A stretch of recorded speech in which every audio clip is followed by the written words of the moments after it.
പിന്നെ കുറെ എക്സ്പീരിയൻസ്ഡ് ആയിട്ടുള്ള കുറെ ലോകം കണ്ട എഡ്യൂക്കേറ്റഡ് ആയിട്ടുള്ള ആൾക്കാരോട് സ്റ്റേജ് ഷെയർ ചെയ്യുമ്പോൾ കുറച്ചുകൂടെ ടെൻഷനുണ്ട്.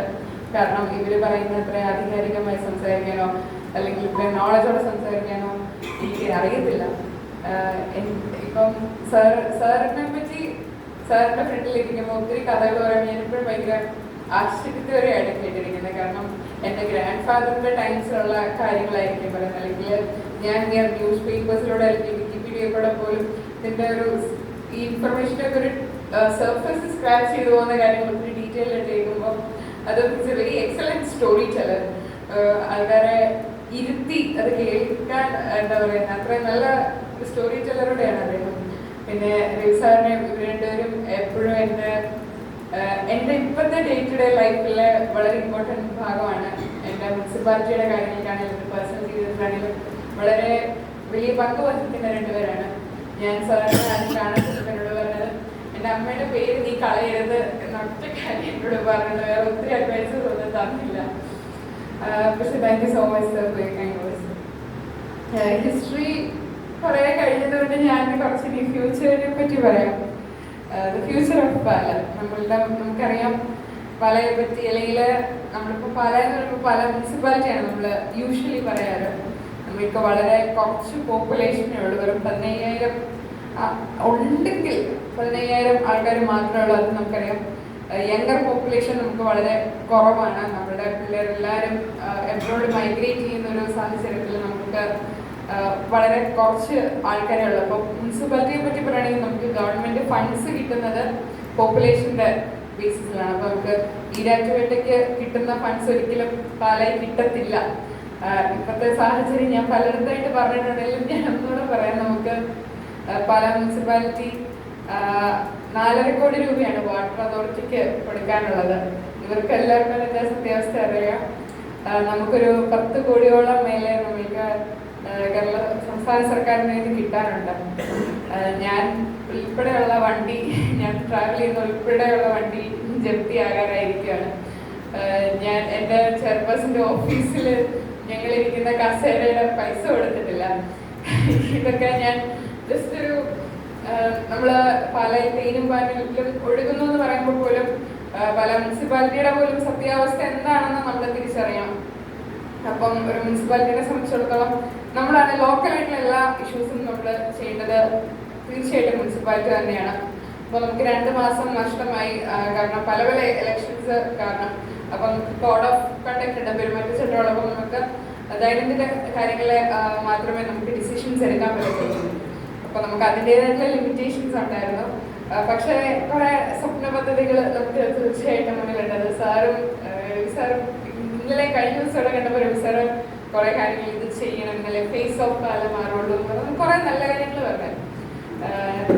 പേഴ്സണലി എൻ്റെ ഒരു കാഴ്ചപ്പാടെന്ന് പറയുന്നത് വലിയ വലിയ പ്രൊജക്ട്സിലും നമ്മൾക്കൊരു ബേസിക് ലൈഫ് സ്റ്റാൻഡേർഡ് ആൾക്കാർക്ക് വേണം.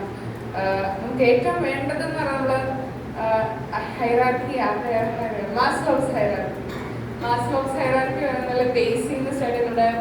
ഫുഡ്, വെള്ളം, ഷെൽട്ടർ, ഇതൊക്കെയാണ് നമുക്ക് ഏറ്റവും ക്വാളിറ്റി ഓഫ് ലൈഫ്. ഇതാണ് നമുക്ക് ഏറ്റവും അടിസ്ഥാനപരമായിട്ട് വേണ്ടത്. നമ്മൾക്ക് ദൈവാനുഗ്രഹിച്ച് കഴിഞ്ഞ 3 ദിവസം മഴ പെയ്തത് കൊണ്ട് നമുക്കൊരു വെള്ളത്തിൻ്റെ ക്ഷാമം ഒരിച്ചിരി കുറയുമെന്ന് പ്രതീക്ഷിക്കും. നമ്മൾ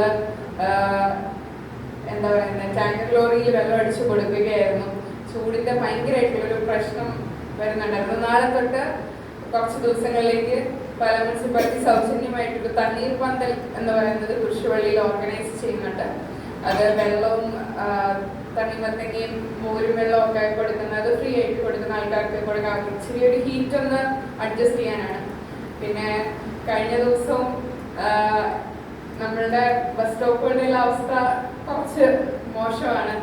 എൻ്റെ വലിയൊരു ആഗ്രഹം എന്ന് പറയുന്നത് റിവർ വ്യൂ റോഡ് ഫുള്ളത് ലൈറ്റ് ഇരിക്കണം എന്നുള്ളൊരു വലിയൊരു ആഗ്രഹമാണ്. നമുക്ക് ആ ടൗൺ ഹാളിൻ്റെ പുറകിലും രാത്രികാലങ്ങളിൽ ഭയങ്കര വെളിച്ചം കുറവാണ്. ഇവൻ കൊട്ടാരമറ്റത്താണേലും ലൈറ്റ് വളരെ കുറവാണ്. അവിടെ ഒരു ഹൈമാസ് ലൈറ്റ് വരുന്നുണ്ട്. നമുക്ക് ശ്രീ ഫ്രാൻസിസ് ജോർജ് എംപിയുടെ ഫണ്ട് ഉപയോഗിച്ച് അവിടെ ഒരു ഹൈമാസ് ലൈറ്റ് വരുന്നുണ്ട്. കുറേ വെളിച്ചത്തിൻ്റെ പ്രശ്നം അവിടെ മാറുമെന്ന് വിശ്വസിക്കുന്നു. പിന്നെ നമ്മൾക്ക് ഗതാഗതക്കുരുക്ക് സിവിൽ സ്റ്റേഷൻ്റെ അവിടെ ഒത്തിരി പേര് ആവശ്യപ്പെട്ട ഒരു കാര്യമാണ് സിവിൽ സ്റ്റേഷൻ്റെ അവിടെ ഒരു സിഗ്നൽ ലൈറ്റ് വേണമെന്നുള്ളത്. നമ്മൾക്ക് സിഗ്നൽ ലൈറ്റ് അവിടെ വരുന്നുണ്ട്. പാലക്കാരെ സംബന്ധിച്ചിടത്തോളം പേഷ്യൻസ് കുറവുള്ള ആൾക്കാരാണ് നമ്മൾ. പുതിയൊരു കാര്യത്തിലേക്ക് ഒത്തിരി ഡൗട്ട്ഫുള്ളോടെയാണ് നമ്മൾ കാണുന്നത്. ഈവൻ ഹോസ്പിറ്റൽ ജംഗ്ഷനിൽ സിഗ്നൽ ലൈറ്റ് പിടിപ്പിച്ചപ്പോൾ അതിന് അതിൻ്റെതായിട്ടുള്ള പ്രോബ്ലംസ് ഉണ്ടായിരുന്നു. അതിന് നമുക്ക് സമയം കുറവായിട്ട് പൊൻകുന്നത്തുനിന്ന് വരുന്നവർ ഒത്തിരി നേരം വെയിറ്റ് ചെയ്യേണ്ട സമയത്ത് ഇപ്പൊ നമ്മൾ ടൈം അഡ്ജസ്റ്റ് ചെയ്തു, ഇപ്പൊ കുറെ ഇത് ചെയ്തു. എന്നാൽ തന്നെ ആൾക്കാർ ഒരു മിനിറ്റ് ബ്ലോക്കിൽ കിടക്കുക എന്നുള്ളത് നമ്മളെ കൊണ്ട് ചിന്തിക്കാൻ പറ്റാത്തൊരു കാര്യമാണ്. നമ്മൾ കൊച്ചി പോകുമ്പോൾ അല്ലെങ്കിൽ വേറൊരു സ്ഥലത്ത് പോകുമ്പോൾ നമ്മളത് അഡ്ജസ്റ്റ് ചെയ്യുന്നുണ്ടെങ്കിൽ അത് സ്വന്തമായിട്ടുള്ള ഒരു ഏതെങ്കിലും തരത്തിലുള്ള ഒരു ടെക്നോളജിക്കൽ എന്ന് പോലും നമുക്ക് ഇതിനെ വിളിക്കാൻ പറ്റത്തില്ല. പക്ഷെ എന്തെങ്കിലും ഒരു ടെക്നിക്കൽ ആയിട്ടുള്ള ഒരു കാര്യത്തെ അക്സെപ്റ്റ് ചെയ്യാൻ ഭയങ്കര ബുദ്ധിമുട്ടായിട്ടുള്ള ആൾക്കാരാണ് നമ്മൾ. പക്ഷെ ഇങ്ങനെയൊക്കെ പറഞ്ഞാൽ പോലും പാലാ മുനിസിപ്പാലിറ്റിയിൽ ഒരു ലിഫ്റ്റ് ഇല്ല. നമ്മൾ എത്രയോ ആൾക്കാർ ഈവൻ സ്റ്റാഫ് പോലും മേളിൽ കയറി വരുമ്പോൾ കിതച്ചുകൊണ്ടാണ് വരുന്നത്.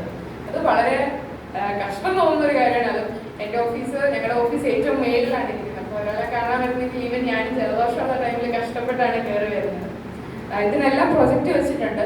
കഴിഞ്ഞ ദിവസം ഞാൻ വേറൊരു മുനിസിപ്പാലിറ്റിയിൽ ചെന്നപ്പോൾ വളരെ മോഡേണൈസ്ഡ് ഉള്ള കമ്പ്യൂട്ടേഴ്സ്, സിറ്റിംഗ് അറേഞ്ച്മെന്റ് എല്ലാം ഭയങ്കര ഭംഗി, ഭയങ്കര വെളിച്ചം. ഞാൻ വിളിച്ചു നമ്മുടെ മുനിസിപ്പാലിറ്റിയിൽ വിളിച്ചുകൊണ്ട് പോകാൻ സാധിക്കില്ല, കാരണം അത്രയും നമുക്കെല്ലാം മാറ്റേണ്ട ഒരു സമയമായി. കഴിഞ്ഞ ദിവസം ഏതോ ഒരു ഇൻഷുറൻസിന്റെ കാര്യം നോക്കിയപ്പോൾ ഇത് കാണുന്നില്ല എന്ന് പറഞ്ഞു. നമ്മൾക്ക് കുറെ പ്രോബ്ലംസ് ഉണ്ട്. അല്ലെങ്കിൽ ഒരു കഴിഞ്ഞ ദിവസം നമുക്ക് ലൈസൻസിന്റെ എല്ലാം പുതുക്കേണ്ട കാലാവധിയായിരുന്നു. ഒത്തിരി പേര് വിളിച്ച് അത് വെറും പിന്നെ തിരിച്ചയക്കുന്നു. അതിൽ ഒത്തിരി ലാഗ് വരുന്നു, അനാവശ്യമായ ലാഗ് വരുന്നു എന്ന് പറഞ്ഞ് പരാതി പറയുകയുണ്ടായി. അപ്പൊ നമ്മൾക്ക് ഈ ഒത്തിരി ലാഗുകൾ അതൊരു ഗവൺമെന്റിന്റെ നമുക്ക് വരും, എന്നാൽ തന്നെ നമ്മൾക്ക് അതൊരു ബുദ്ധിമുട്ടാണ്. അപ്പൊ അങ്ങനത്തെ കാര്യങ്ങൾ നമ്മൾ ഇടയ്ക്കിടയ്ക്ക് മീറ്റിംഗ്സ് നടത്താറുണ്ട്. ഇപ്പോൾ ഒരു വലിയൊരു ഇഷ്യൂ പാമ്പുകൾ. അത് വളരെ ഒരു സ്കേറി ആയിട്ടുള്ള ഒരു ന്യൂസാണ്. നമുക്കിപ്പോ മഴക്കാലപൂർവ്വ ശുചീകരണമായിട്ട് നമ്മള് പാലത്തിന്റെ താഴെയുള്ളവിടെ കുറെ ക്ലീൻ ചെയ്തു, കുറെ പുല്ല് വിട്ടുന്നുണ്ട്. അപ്പം ആകെ 2 മിഷനും വർക്കർമാർ കുറവാണ്. അവരെ എടുക്കാനാണെങ്കിൽ അവർക്ക് ശമ്പളം കൊടുക്കുന്ന കാര്യങ്ങളൊക്കെ ഇച്ചിരി ഇതിലായതുകൊണ്ടാണ്. പക്ഷെ ഇനി അത് എടുക്കണം, കാരണം നമുക്ക് അല്ലാണ്ട് പറ്റത്തില്ല. നമ്മൾക്ക് സാറിന് അറിയാം, നമ്മുടെ PF വർക്കേഴ്സിന്റെ എല്ലാം മുടങ്ങി കിടക്കുകയാണ്. അതുപോലും അടഞ്ഞു പോകാൻ പറ്റില്ല. വി ആർ ഹോപ്പിംഗ് ഒരു 6 crores ഗവൺമെന്റിൽ നിന്ന് കിട്ടിയാൽ വളരെ ആശ്വാസകരമായി നമുക്ക് പോകും. അതിനെയാണ് ഞങ്ങളുടെ പ്രതീക്ഷയും. പിന്നെ വളരെ എഡ്യൂക്കേറ്റഡ് ആയിട്ടുള്ള ആൾക്കാരാണ് തീർച്ചയായിട്ടും. പക്ഷെ എഡ്യൂക്കേറ്റഡ് ആയിട്ടുള്ള ആൾക്ക് നമുക്ക് സിവിൽ സർവീസിന്റെ കോച്ചിങ് സെന്റർ വരെ ഉണ്ട്. പക്ഷെ നമ്മുടെ പഠിക്കുന്ന പിള്ളേരാണ് ഇവിടെ നിൽക്കുന്നില്ല എന്നുള്ളതൊരു വലിയ കഷ്ടമാണ്. നമുക്ക് ഇത്രയും വർഷങ്ങളായിട്ട് പോലും ഒരു 100-200 പേർക്ക് ജോലി കൊടുക്കുന്ന ഒരു സ്ഥാപനം പാലയിലില്ല. അതൊരു വളരെ ഇതൊക്കെ ഇല്ലാഞ്ഞിട്ട് നമുക്കൊരിക്കലും പല ആൾക്കാർ നിൽക്കണം എന്ന് നമുക്ക് പറയാൻ സാധിക്കില്ല. നമുക്കൊരിക്കലും അങ്ങനത്തെ ഒരു പ്രസ്ഥാനം ഇല്ല. അങ്ങനെ ഒരു പ്രസ്ഥാനം വരണം, ആൾക്കാർക്ക് പാലയിലേക്ക് വരാൻ തോന്നണം. പിന്നെ നമുക്കറിയാം ഒരു നൈറ്റ് ലൈഫ് ഇല്ല. അച്ഛൻ കഴിഞ്ഞ ദിവസം പറയുമായിരുന്നു, പണ്ട് ബാർ ഉണ്ടായിരുന്നപ്പം രാത്രിയിൽ ആൾക്കാരുണ്ടായിരുന്നു, അല്ലെങ്കിൽ ആൾക്കാർ കൂടുമായിരുന്നു. അങ്ങനെയൊക്കെ നമ്മളുടെ ഒരു പദ്ധതി എന്ന് പറയുന്നത് നമ്മുടെ RV പാർക്കില് നൈറ്റ് ലൈഫ് ആയിട്ട് നമ്മൾ ഏറ്റവും ഹാങ് ഔട്ട് മോഡലില് സ്റ്റോൾസ് ആയിട്ട് സ്റ്റാർട്ട് ചെയ്യണം എന്നുള്ളൊരു ആഗ്രഹമുണ്ട്. അപ്പൊ തീർച്ചയായിട്ടും വ്യാപാര വ്യവസായികളുടെ സപ്പോർട്ട് വേണം, ജനങ്ങളുടെ സപ്പോർട്ട് വേണം. ആൾക്കാർ കുറച്ചൊക്കെ ഇറങ്ങി ഒന്നുകൂടെ ലൈവ് ആക്കണം. ബട്ട് തന്നെ ഒത്തിരി കാര്യങ്ങളായിട്ട് ബാക്കിൽ ചെയ്യാനുണ്ട്. ആശുപത്രിയാണെങ്കിൽ അടിസ്ഥാന സൗകര്യങ്ങൾ വരേണ്ടതായിട്ടിരിക്കുന്നു. പബ്ലിക് ടോയ്ലറ്റ്സ് എപ്പോഴും ആൾക്കാർ പറയുന്ന ഒരു കാര്യമാണ്. പക്ഷെ ഞാൻ നേരത്തെ പറഞ്ഞ വാട്ടർ അതോറിറ്റിയുടെ ഇഷ്യൂ കിടപ്പുണ്ട്. ഇത് ലേലത്തിൽ ചെയ്തു പോകുമ്പോൾ നന്നായിട്ടുള്ള ആരെയും ചെയ്തു പോകണം എന്നുള്ളൊരു കാര്യമുണ്ട്. പിന്നെ നമുക്കൊരു പാർക്ക് ഇല്ല, കുട്ടികൾക്കായിട്ടുള്ളൊരു പാർക്ക് നമ്മൾ വേണമെന്ന് ആഗ്രഹം ഉണ്ടെങ്കിലും നമുക്കിപ്പം കുമാരനാശാന്റെ പാർക്ക് ഇപ്പോൾ അണ്ടർ മെയിൻ്റനൻസിലാണ്. ഒത്തിരി സന്തോഷത്തോടെയാണ് ന്യൂസ് ഷെയർ ചെയ്യുന്നത്. അവിടെ വളരെ മോശമായിട്ടുള്ള ഒരു അവസ്ഥയിൽ കിടക്കുമായിരുന്നു. ഇപ്പം കുറെ പുല്ലൊക്കെ വെട്ടി കുറെ ബെറ്ററായി. ഒരു 3 മാസങ്ങൾക്കുള്ളിൽ അതിന്റെ പണി തീർത്തത് ഏതെങ്കിലും പ്രൈവറ്റ് പാർട്ടിക്ക് ഏൽപ്പിക്കാനാണ് ഇപ്പോൾ പ്ലാൻ ചെയ്തിരിക്കുന്നത്. നല്ല രീതിയിൽ കിടക്കണം. കാരണം സ്കൂളുകളിൽ പോകുമ്പോൾ ടീച്ചർമാർ ചോദിക്കും നിങ്ങൾക്ക് എന്താ വേണ്ടതെന്ന് പിള്ളേരോട് എന്നോട് ചോദിക്കാൻ പറയുമ്പോൾ യൂഷ്വലി അവരുടേതായിട്ടുള്ള കാര്യങ്ങൾ എന്ന് പറയുന്നത് പാർക്ക് അതൊക്കെയാണ്. അപ്പം ഞാൻ പറഞ്ഞായിരുന്നു പാർക്ക് നമുക്ക് വരും. പിന്നെ നമുക്ക് വേണ്ടത് എന്തൊക്കെയാണ്, നമുക്ക് ഒത്തിരി കാര്യങ്ങൾ വേണം. നമുക്ക് സ്ട്രീറ്റ് ലൈറ്റ് ആണെങ്കിൽ പോലും ഒരിടി വെട്ടിയാൽ പോകുന്ന കുറേ സ്ട്രീറ്റ് ലൈറ്റുകളുണ്ട്. നമ്മൾക്ക് ഒരു ഇൻകം ജനറേഷൻ്റെ ഇതൊരു വളരെ പ്രോബ്ലമാണ്. നമുക്ക് റവന്യൂ ജനറേറ്റ് ചെയ്യാനും മാത്രം മുനിസിപ്പാലിറ്റിക്ക് അങ്ങനെ പറയത്തക്ക ഒന്നുമില്ല. ഈവൻ ടൗൺ ഹാളിലാണെങ്കിലും AC പോയിട്ട് ഇപ്പം അത് ഫിക്സ് ചെയ്യാൻ പറഞ്ഞിട്ടുണ്ട്. കഴിഞ്ഞ ദിവസം ഒക്കെ ചില ശ്വാസം കിട്ടും. അത്രയും എന്താ പറയുന്നത്, വളരെ ഒരു കഷ്ടപ്പാടിലാണ് ഇപ്പൊ പാലം മൊത്തത്തിൽ എടുത്തു നോക്കുകയാണെങ്കിൽ. നമ്മൾ എന്നാലും ചെറിയ ചെറിയ മാറ്റങ്ങൾ കൊണ്ടുവരുന്നു എന്ന് വിശ്വസിക്കുന്നു. നമ്മുടെ കൊട്ടാരത്തിൽ ബസ് സ്റ്റാൻഡിൽ പോകുന്നവരുണ്ടോ എന്ന് എനിക്ക് അറിയില്ല. ഒരു 6-7 വർഷങ്ങളായിട്ട് പോയി കിടക്കുന്ന ലൈറ്റും ഫാനും അവിടെ ഉണ്ടായിരുന്നു. ഞങ്ങള് പുതിയ ഭരണസമിതി കയറി കഴിഞ്ഞിട്ട് അത് ശരിയാക്കാൻ പറ്റി. പക്ഷെ ഇങ്ങനത്തെ ചെറിയ ചെറിയ കാര്യങ്ങൾ ശ്രദ്ധ ചെല്ലാത്തത് കൊണ്ടാണോ അതോ ഇതൊക്കെ നമ്മളെ എൻ്റെ ഒരു അഭിപ്രായത്തിൽ ചെറിയ ചെറിയ കാര്യങ്ങളാണ് വരേണ്ടത്. പിന്നെ ഒരു പ്രശ്നം പാലാ മുനിസിപ്പാലിറ്റിയെ പറ്റി പറയുകയാണെങ്കിൽ മുനിസിപ്പാലിറ്റിയുടെ കാര്യം, ഞാൻ ഉൾപ്പെടെയുള്ള ഭരണസമിതി ഇതിന് മുമ്പ് വന്ന ഭരണസമിതി എല്ലാം ഷെയറിംഗ് ആണ് പോകുന്നത്. 2 വർഷം കൂടുമ്പോൾ ചെയർമാൻമാർ മാറും, 2 വർഷം കൂടുമ്പോൾ വൈസ് ചെയർമാരും മാറും. അപ്പോൾ ഒരു പ്രോബ്ലം ഒരു കണ്ടിന്യൂറ്റി വരുന്നില്ല. ഒരാള് കയറി പഠിച്ച് ഒരു പ്രൊജക്റ്റ് കയറി വരുമ്പോഴായിരിക്കും അയാൾ ഇറങ്ങി അടുത്ത ആൾ കയറുന്നത്. അത് ശരിക്കും ചിലപ്പോ വരുന്ന അടുത്ത ഭരണസമിതിയോടുള്ള ദേഷ്യമോ നേരത്തെ ഇരുന്ന ദേഷ്യമോ അതൊക്കെ പാതി വഴി പോകുന്ന കുറെ കാര്യങ്ങൾ നമ്മൾ കാണാറുണ്ട്. ഈവൻ നമ്മുടെ ലണ്ടൻ ബ്രിഡ്ജ് 5.5 കോടി രൂപ ഉപയോഗിച്ച് നടത്തിയതാണ്. അത് മുനിസിപ്പാലിറ്റിയുടെ ഉടമസ്ഥയിലല്ല ഉള്ളത്, അത് കേരള സംസ്ഥാന സർക്കാരിന്റെയും ടൂറിസം ഡിപ്പാർട്ട്മെന്റിന്റെയും കയ്യിലാണുള്ളത്. അത് തുറക്കണം, അതിനുവേണ്ടി എന്തെങ്കിലും ചെയ്യണം, അതിനകത്ത് ഇൻകം ജനറേറ്റ് ചെയ്യണം എന്നൊരു വലിയ സ്വപ്നമുണ്ട്. പക്ഷെ അതിന് ഒത്തിരി തടസ്സങ്ങളും വെല്ലുവിളികളും ഉണ്ട്. അത് നടക്കാൻ പറ്റട്ടെ എന്ന് ആശംസിക്കുന്നു. നമ്മുടെ ചെക്ക് ഡാം കം ബ്രിഡ്ജ്, നമ്മുടെ പാലയിലോ 2 മഴ പെയ്താൽ വെള്ളം പോകും. നമുക്കറിയാം, അവിടെ മൊത്തം പാല ടൗൺ മൊത്തം വെള്ളത്തിലാവും. അപ്പൊ ചെക്ക് ഡാം തുറന്നു കിട്ടുവാണെങ്കിൽ അത് ഒത്തിരി പ്രോബ്ലം മാറുമെന്നാണ് വിശ്വസിക്കുന്നത്.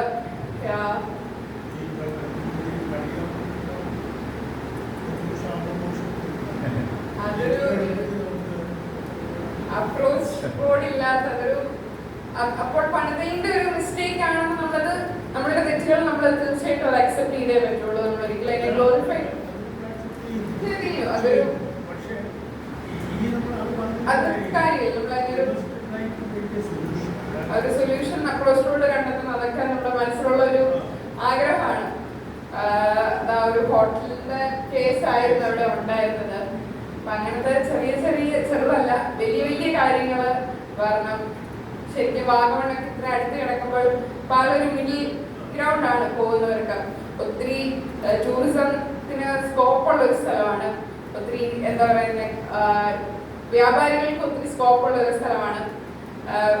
പാലക്കാരെ സംബന്ധിച്ചിടത്തോളം വലിയ അഭിമാനികളാണ്. എന്ത് സാധനത്തിന് എത്ര വില ഉണ്ടെങ്കിലും ഒന്ന് എന്താ പറയുക വട്ടണ്ടാക്കാൻ പോലും നമ്മൾ പോകാറില്ല. നമ്മൾ ആ പറയുന്ന പൈസക്ക് വാങ്ങിക്കൊണ്ട് പോകുന്നുള്ളതൊരു സത്യമാണ്. നമ്മുടെ പണ്ട് തൊട്ടേയുള്ള നമ്മുടെ ആൾക്കാർ എഡ്യൂക്കേറ്റഡ് ആണ്. സാറിന്റെ ഒക്കെ എഡ്യൂക്കേഷൻ നമുക്ക് എല്ലാവർക്കും അറിയാവുന്നതാണ്. വളരെ എഡ്യൂക്കേറ്റഡ് ആയിട്ടുള്ള ആൾക്കാരാണ്. നമ്മുടെ കൾച്ചറും സ്നേഹവും കൂടെ പിടിക്കുന്ന ഒരാൾക്കാരാണ്. ഞാൻ ആക്ച്വലി ഡോക്ടർ വിഷ്ണു പോലെ ആയിരുന്നില്ല. ഞാൻ വളരെ കുഞ്ഞിലെ തൊട്ടേ പാലക്കാരി എന്ന് പറയുമ്പോൾ എനിക്ക് അഭിമാനമുള്ള ഒരാളായിരുന്നു. ചെന്നൈയിൽ കോളേജിൽ പോകുമ്പോൾ അവിടുത്തെ കേരളത്തിന്റെ പല സംസ്ഥാനങ്ങളും പല സ്റ്റേറ്റ്സിൽ നിന്നുള്ള ആൾക്കാരാണ്. അപ്പൊ അവരോടൊക്കെ ചോദിച്ചാൽ കാഞ്ഞിരപ്പള്ളിക്കാരാണെങ്കിൽ എവിടുന്ന വീടെന്ന് ചോദിക്കുമ്പോൾ കോട്ടയത്ത് എവിടെ കാഞ്ഞിരപ്പള്ളി എന്ന് പറയും. അല്ലെങ്കിൽ എറണാകുളംകാരോട് എവിടെയാണെന്ന് ചോദിക്കുക, അവർ എറണാകുളം അല്ലെങ്കിൽ ഇടുക്കി അങ്ങനെയൊക്കെ പറയുള്ളൂ. എന്നോട് ചോദിച്ചാൽ ഞാൻ പാലയിലാണ് വീടുന്നേ പറയുള്ളൂ. അപ്പം എന്റെ കൂട്ടുകാർ എപ്പോഴും കളിയാക്കും. പാലാക്കാരോട് എങ്ങനെയാ, അതിപ്പം റിമിറ്റോമയോടാണേലും നീയോടാണേലും നിങ്ങളുടെ വീട് എവിടെയാണെന്ന് ചോദിച്ചാൽ പാലയിലാണ് പറയുള്ളൂ. ഒരിക്കലും കോട്ടയത്ത് പറയത്തില്ല. അത് പാലയിൽ ഒരു സെപ്പറേറ്റ് ആയിട്ട് നമ്മളൊരു പാല മഹാരാജ്യമാണോ എന്നെപ്പോഴും എന്നോട് എന്റെ കൂട്ടുകാർ കളിയാക്കി ചോദിക്കും. നമ്മൾ അത്രത്തോളം പാലയെ ചേർത്ത് പിടിക്കുന്ന ആൾക്കാരാണ്. പക്ഷെ ഈ ഒരു മാറ്റം അനിവാര്യമാണ്. നമുക്കറിയാം, ഒരു ലോക്കൽ ബോഡി ഗവൺമെന്റ് എന്ന നിലയിൽ മുനിസിപ്പാലിറ്റിക്ക് ചെയ്യാൻ പറ്റുന്ന കാര്യങ്ങൾ ലിമിറ്റഡ് ആണ്. നമ്മൾക്ക് നമ്മുടേതായിട്ടുള്ള ഒരു എന്താ പറയുക ബാക്ക് ചെയ്യാനുള്ള സംസ്ഥാന സർക്കാരും കേന്ദ്ര സർക്കാരും വേണം. പറയുമ്പോൾ ഇനി മെയ് 4 നമ്മളെല്ലാവരും ഇലക്ഷൻ കാത്തിരിക്കുന്ന ഒരു ദിവസമാണ്. നമ്മൾക്ക് ഇന്ന് വളരെ വേണ്ടപ്പെട്ട ശ്രീ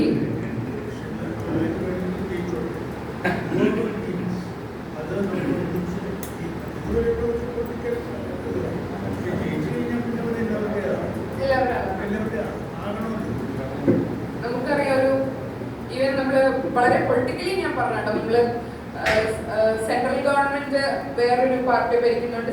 മിക്കപ്പോഴും നമ്മുടെ സംസ്ഥാനം ഒറ്റപ്പെട്ടു പോകുന്ന ഒരു അവസ്ഥ നമ്മൾ കാണാറുണ്ട്. ഒരു ഈവൻ എയിംസ് പോലും നമുക്കറിയാം കേരളം ഇത്രയും ഹൈ ലിറ്ററസി നിൽക്കുമ്പോൾ പോലും ഒരു എയിംസ് പോലും കേരളത്തിൽ ഇല്ല.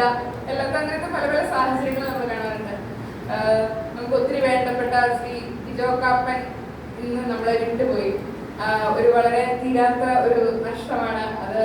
അദ്ദേഹം ഒരിക്കലും പൊളിറ്റിക്സ് അദ്ദേഹത്തിനുണ്ടായിരുന്നു, പക്ഷെ അതിൽ കൂടുതൽ ജനങ്ങളുടെ റൈറ്റ്സിന് വേണ്ടി പൗരാവകാശത്തിന് നമുക്കുള്ള പല റൈറ്റ്സും നമുക്ക് അറിയാതെ പോകുന്നു, അല്ലെങ്കിൽ നമ്മൾക്ക് അത് എത്രത്തോളം പ്രാവർത്തികമാണെന്ന് നമുക്കറിയില്ല. പക്ഷെ ആ റൈറ്റ്സിന് വേണ്ടി ആൾക്കാർക്ക് വേണ്ടി ഹ്യൂമൻ റൈറ്റ്സ് ആക്ടിവിസ്റ്റ് എന്നാണ് ഞാൻ അദ്ദേഹത്തിന് കൺസ്യൂമേഴ്സ് വേണ്ടി അദ്ദേഹം ഒത്തിരി പ്രവർത്തിച്ചിരുന്നു. അദ്ദേഹത്തിനെ ഞാൻ ഈ നിമിഷം ഓർക്കുന്നു. നിങ്ങളെല്ലാവരുടെയും പ്രാർത്ഥന വേണം. തീർച്ചയായിട്ടും നമ്മൾക്ക് ഒത്തിരി കാര്യങ്ങൾ ചെയ്യാൻ കഴിയും. എന്തെങ്കിലും പേഴ്സണൽ ആയിട്ടുള്ള ആവശ്യങ്ങളാവട്ടെ, എന്തെങ്കിലും മുനിസിപ്പാലിറ്റി നിയമിക്കുമ്പോൾ ഞാൻ നേരത്തെ പറഞ്ഞ ഒരു പേപ്പർ ആണെങ്കിലും അത് കിട്ടാൻ താമസം ഉണ്ടെങ്കിൽ ദയവ് ഇത് അറിയിക്കണം. നമ്മളെ കൊണ്ട് സ്പീഡിൽ ചെയ്യാൻ പറ്റുന്ന കുറെ കാര്യങ്ങളുണ്ട്. ചിലപ്പോൾ ഒന്ന് വിളിച്ച് പറയേണ്ടി വരുന്നത് ശരിക്കും തെറ്റാണ്, പക്ഷെ നമ്മൾ വിളിച്ച് പറഞ്ഞാൽ ചിലപ്പോൾ ആ കാര്യങ്ങൾ സ്പീഡിൽ നടത്തിയേക്കാം. ഒത്തിരി പേര് ആവശ്യപ്പെട്ടതാണ് പാലാ മുനിസിപ്പാലിറ്റിയുടെ ഫ്രണ്ടിലുള്ള ബോർഡ് ഒന്ന് മാറ്റണം. അത് കാണുമ്പോൾ നിങ്ങളുടെ ദാരിദ്ര്യം അറിയാൻ ഒത്തിരി പേര് വന്ന് പറഞ്ഞ ഒരു കാര്യമാണ്. അത് മാറണം. അങ്ങനെ കുറെ കാര്യങ്ങൾ ചെയ്യാനുണ്ട്. ഒരു വലിയ ദൗത്യം ഞാൻ ഉൾപ്പെടെ ഉൾപ്പെടെയുള്ള ഒരു 26 പേര് കൂടുന്നൊരു ഭരണസമിതിക്കുണ്ട്. പക്ഷെ നല്ല മാറ്റങ്ങൾ വരട്ടെ എന്ന് പ്രാർത്ഥിക്കുന്നു. എല്ലാവരുടെയും പ്രാർത്ഥനയും പിന്തുണയും വേണം. ഇവര് രണ്ടുപേരും കുറെ ഐഡിയാസും ഇത് എപ്പോഴും എനിക്ക് പറയുന്ന ആൾക്കാരാണ്. സോ ഞാൻ എന്തെങ്കിലും തെറ്റ് ചെയ്യുമ്പോഴാണെങ്കിൽ പോലും ഞാൻ ഡെഫിനറ്റ്ലി മിസ്റ്റേക്സ് ചെയ്യാം. ചിലപ്പോൾ ഞാൻ കയറി ഉള്ളു. അപ്പോൾ പൊളിറ്റിക്സിൽ അതിൻ്റെതായിട്ട് വരുന്നൊരു താമസമുണ്ട്. ചിലപ്പോൾ ഞങ്ങൾ ഇതാവാത്ത ഇത്ര ദിവസം ഇതിൻ്റെതായിട്ടുള്ളൊരു പേഷ്യൻസ് അല്ലെങ്കിൽ ഇപ്പോഴത്തെ ജനറേഷൻ എല്ലാം പെട്ടെന്ന് നടക്കണം, നമ്മൾക്ക് വെയിറ്റ് ചെയ്യുന്ന പ്രത്യേകിച്ച് പൊളിറ്റിക്സ് അല്ലെങ്കിൽ ഗവൺമെന്റ് സർവീസസ് എന്താണെങ്കിലും അത് ഒത്തിരി ടൈം എടുക്കുന്ന കാര്യമാണെന്ന് ഇപ്പോൾ ഞാൻ മനസ്സിലാക്കുന്നു. പുറത്തുനിന്ന് നോക്കുന്നവർക്ക് നമുക്കറിയാം, നമ്മളെപ്പോഴും വിചാരിക്കും ഇന്ന കാര്യം നന്നാക്കാൻ അവർക്ക് പൈസ ഇല്ല, പക്ഷെ അവർക്ക് ഇത് ചെയ്യാൻ പൈസ ഉണ്ടല്ലോ എന്ന് വിചാരിക്കും. പക്ഷെ ഞാൻ ഈ ഒരു പൊസിഷനിലേക്ക് കയറി കഴിഞ്ഞിട്ടായിരിക്കും മനസ്സിലാവുന്നത് ഇതിൻ്റെതായിട്ടുള്ള ഫണ്ട് അതിനുണ്ട്. ആ ഫണ്ട് എടുത്ത് ഒരിക്കലും ഇപ്പോൾ റോഡ് ചെയ്യാനോ അല്ലെങ്കിൽ ഈ ഫണ്ട് എടുത്ത് ഒരിക്കലും ഇത് നന്നാക്കാനോ പറ്റത്തില്ല എന്നുള്ള ശരിക്കും വളരെ ബേസിക് ആയിട്ടുള്ള ഒരു കാര്യമാണ്. പക്ഷെ അതുപോലെ ആൾക്കാർ തിരിച്ചറിയുന്നില്ലായിരിക്കും. അല്ലെങ്കിൽ കയറി കഴിഞ്ഞ ഉടനെ എല്ലാ ഇതും കൂടെ പറയുമ്പോൾ തീർച്ചയായിട്ടും എല്ലാം അഡ്രസ് ചെയ്യേണ്ടതായിട്ടുള്ള ഇഷ്യൂസ് ആയിരിക്കും. പക്ഷെ ഇവൻ KSRTയുടെ ഓണർഷിപ്പ് പോലും അത് പാലാ മുനിസിപ്പാലിറ്റിയുടെ അണ്ടറിൽ വരുന്നതല്ല. അപ്പൊ അവിടുത്തെ ചില കാര്യങ്ങൾ അല്ലെങ്കിൽ ചില PWD റോഡുകൾ അത് നന്നാക്കണം എന്ന് നമ്മൾക്ക് ആഗ്രഹമുണ്ടെങ്കിൽ പോലും നമ്മുടെ അണ്ടറിൽ വരാത്തൊരു കാര്യത്തെ പറ്റി നമുക്ക് ഒരിക്കലും ഒരു കാര്യം ചെയ്യാൻ കഴിയില്ല.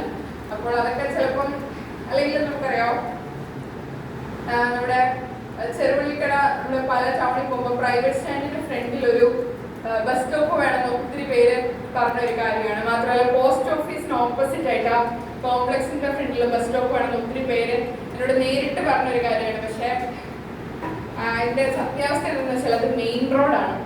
മെയിൻ റോഡിൽ നമുക്കൊരിക്കലും ബസ് സ്റ്റോപ്പ് അനുവദിക്കാൻ പറ്റത്തില്ല. അത് ഹൈവേ ആണ്, ഒരിക്കലും അവിടെ അനുവദിക്കാൻ പറ്റില്ല. പിന്നെ നമുക്ക് ഫുട്പാത്തിൽ കൂടെ നമുക്ക് ബസ് സ്റ്റോപ്പ് വെക്കാൻ പറ്റത്തില്ല. അങ്ങനെ ഒരു സാഹചര്യത്തിൽ ആക്ച്വലി പിന്നെ ഈവൻ പ്രൈവറ്റ് സ്റ്റാൻഡിന്റെ ഫ്രണ്ടിൽ അവിടെ സ്റ്റോപ്പ് ഇല്ലാത്തതാണ്. ശരിക്കും ആ വണ്ടികൾ പ്രൈവറ്റ് സ്റ്റാൻഡിൽ കയറി ഇറങ്ങി പോവേണ്ട വണ്ടികളാണ്. പക്ഷെ അതിനകത്ത് അത്രയും ബസ്സുകൾ കൊള്ളാത്തത് കൊണ്ടും കൂടെയാണ് അവരത് നേരെ പോകുന്നത്. പക്ഷെ ന്യൂസുകാർ വന്നപ്പോഴും TV-യിൽ കുട്ടി വന്നവരോട് സംസാരിച്ചപ്പോഴും ഞാൻ പറഞ്ഞു നിങ്ങളുടേതായിട്ടുള്ള എന്തെങ്കിലും ഐഡിയാസ് ഉണ്ടെങ്കിൽ പറയണം. പക്ഷെ നമുക്ക് ലീഗൽ അല്ലാത്തൊരു കാര്യം നമ്മൾക്ക് ചെയ്യണം എന്നുണ്ടെങ്കിൽ തന്നെ അവിടെ സത്യമാണ്. ആ പോസ്റ്റ് ഓഫീസിന്റെ ഓപ്പോസിറ്റ് പണ്ടൊരു മരം ഉള്ളതുകൊണ്ടായിരുന്നു അവിടെ നിന്ന് നമ്മൾ കയറി പോയിക്കൊണ്ടിരുന്നത്. പക്ഷെ ഇപ്പൊ അതില്ലാത്തപ്പോ ഈ ചൂടത്ത് ഒട്ടും പറ്റത്തില്ല. പക്ഷെ ഇങ്ങനത്തെ ഓരോ തടസ്സങ്ങൾ വരുമ്പോൾ ജനങ്ങൾക്ക് ബുദ്ധിമുട്ടുണ്ട്, നമ്മൾക്ക് വിഷമമുണ്ടെങ്കിൽ തന്നെ നമുക്ക് ചെയ്യാൻ കഴിയുന്നില്ല. അങ്ങനത്തെ ഓരോ പ്രയാസങ്ങളുണ്ട്. അല്ലെങ്കിൽ ശരിക്കും വളരെ ജെന്യുവനായിട്ട് വീടില്ലാത്തവർ അല്ലെങ്കിൽ വീട്ടിൽ അബ്യൂസ് നേരിടുന്ന സ്ത്രീകൾ അവർക്ക് വീട് വെച്ച് കൊടുക്കണം എന്നുണ്ടായിരുന്നു. പക്ഷെ മുനിസിപ്പാലിറ്റി ഇപ്പൊ നമുക്ക് ആകെയുള്ളത് നമുക്ക് അവർക്കൊരു 2 സെന്റോ 3 സെന്റോ ഭൂമി ഉണ്ടെങ്കിൽ നമുക്കൊരു 5 ലക്ഷം രൂപ വരെ കൊടുക്കാനുള്ള പ്രൊവിഷൻ ഉണ്ട്. പക്ഷേ സ്ഥലം ഇല്ലാത്തവർക്ക് സ്ഥലം ഉൾപ്പെടെ കൊടുക്കാനുള്ള പ്രൊവിഷൻ നമുക്കില്ല. അല്ലെങ്കിൽ വീട് മെയിൻ്റനൻസിനുള്ളവർക്ക് മുൻഗണനാ ക്രമമുണ്ട്. അങ്ങനെ പല പല ഈ ലീഗലിറ്റിയുടെ ഒരു ടൈം ലൈൻ വരുന്നതൊക്കെ നമ്മളെ വളരെ വിഷമിപ്പിക്കുന്ന ഒരു കാര്യമാണ്. പക്ഷെ എല്ലാം മാനേജ് ചെയ്ത് പോകുന്നു. പിന്നെ തീർച്ചയായിട്ടും എല്ലാം ദൈവത്തിന്റെ കയ്യിലാണ്. ഇനിയുള്ള മുന്നോട്ടുള്ള കാര്യങ്ങൾ ഇപ്പോൾ മഴക്കാലം വരികയാണ്, അതിൻ്റെതായിട്ടുള്ള പ്രോബ്ലംസ് നമ്മൾ ഇനി ഫേസ് ചെയ്യേണ്ടതായിട്ടിരിക്കുന്നു. എല്ലാവരുടെയും പ്രാർത്ഥന വേണമെന്ന് ഒരിക്കൽ കൂടി ഞാനിവിടെ അഭ്യർത്ഥിക്കുന്നു. എനിക്കൊരു ഞാൻ സംസാരിച്ചിത്രയും ഞാൻ ഒത്തിരി സംസാരിക്കാറില്ല, ഞാൻ വളരെ ഷോർട്ടായിട്ട് സംസാരിക്കാറുള്ളൂ. ഒത്തിരി സന്തോഷം ഡോക്ടർ അബീഷ് എനിക്ക് ഒരു വേദി ഒരുക്കി തന്ന ഈ മഹത് വ്യക്തികളുടെ കൂടെ എൻ്റെ ഗ്രാൻഡ് ഫാദർ, എൻ്റെ ഗ്രേറ്റ് ഗ്രാൻഡ് ഫാദറിന്റെ